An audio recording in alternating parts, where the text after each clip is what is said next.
This is a Sports Catastrophe production. Hey there, Heather, ho there, it's Jeff Cutastrophe. Welcome you to another Sports Catastrophe on this date.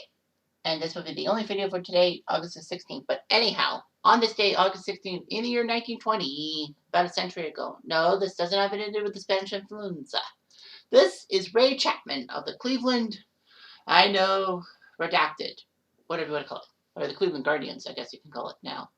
But anyway, Ray Chapman was a 29-year-old shortstop playing for Cleveland, and he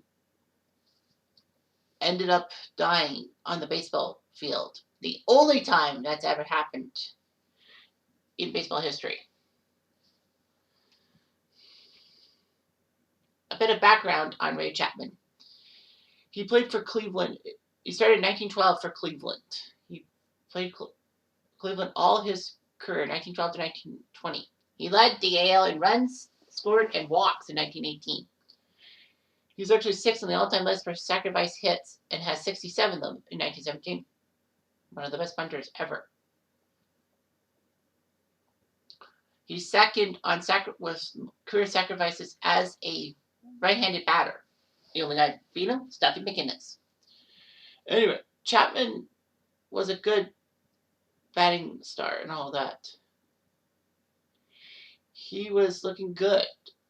He was aiming for 300 batting average. He scored 97 runs, and he looked good. And the funny thing is that Ray Chapman was one of only a handful of friends Ty Cobb had in baseball. People said that Chapman was going to retire after 1920. And Chapman married Kathleen Daly, the daughter of a prominent businessman. He wanted to begin a family. Okay, that's reasonable.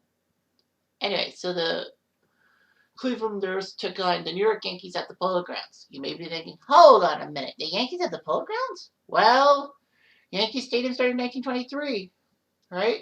The first Yankee Stadium. Then where did the Yankees play? Highlander Park? Probably, but that was, they shared the Polo Grounds with the New York Giants baseball team.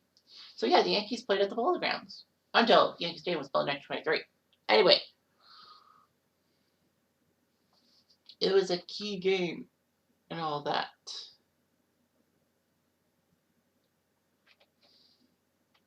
Cleveland and the Yankees were facing each other. So I just gotta type up the box score.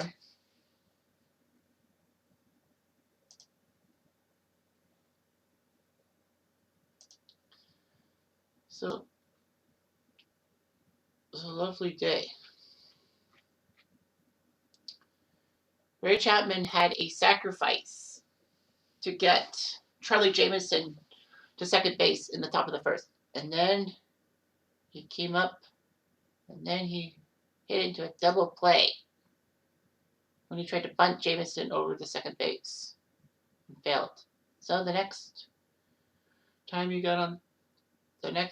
was the top of the fifth. Cleveland up 3-0 thanks to a pair of unusual runs in the fourth inning and a home run by Steve O'Neill, the catcher for Cleveland, if memory serves me right. So anyway, Chapman would face Carl Mays. Carl Mays was this great sinker ball pitcher. All that. At the time, pitchers would dirty balls with soil, licorice, tobacco juice, and even scuffed the balls, giving a misshapen earth-colored ball that traveled through the air erratically, softened in later innings. It was hard to see as it came over the plate. Carl Mays throws with a submarine delivery, made famous by Darren O'Day. Nowadays, it was late afternoon. Chapman could not see the pitch, and bonk, it got him. The sound of the ball striking Chapman's skull was so loud that Mays thought it hit the end of the bat and threw the ball to first base.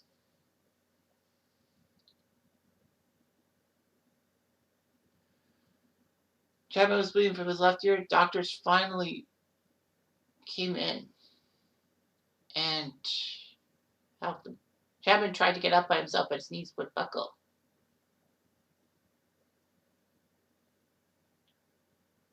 He basically said, "Tell Mays not to worry."